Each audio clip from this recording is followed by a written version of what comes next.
Hello, everyone. Congratulations to all of those who have qualified this paper. I'm really, really happy for all of you. जो बच्चे इस बार नहीं clear कर पाए कोई बात नहीं, please don't get disheartened. The paper yes was very difficult, but that does not mean कि it is impossible to crack the paper. हमारे में से ही सब बच्चों का हुआ है. अब what is the reality here is, जिस तरह का पेपर आ रहा है, जिस तरह का पैटर्न चेंज हो रहा है, वो what I feel is to make the students scared, to fear this exam. क्योंकि ऑलरेडी इतने सारे बच्चे हैं, अभी हैं, पिछले बैच के हैं, हर साल 2 बार पेपर होता है, इतने सारे बच्चे पेपर क्लियर कर रहे हैं, बट जॉब्स उतनी प्रोड्यूस नहीं हो रही.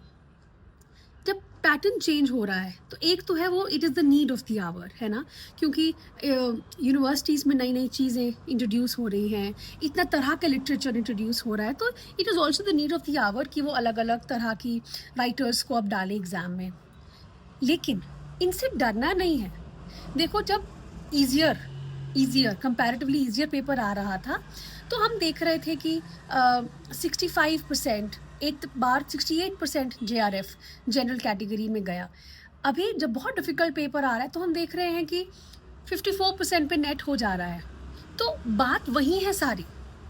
जब इजी पेपर आएगा तो कट ऑफ उतनी ही ऊपर चली जाएगी. जब डिफ़िकल्ट पेपर आ रहा है तो it is also testing your concepts, it is testing your awareness about the subject.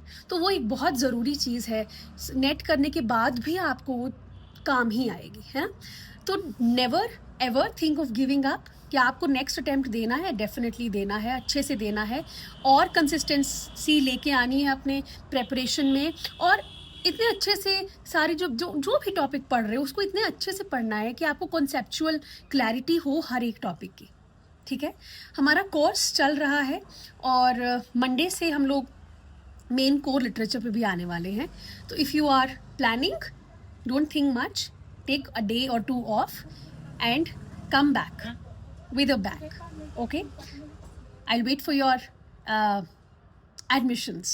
See you around.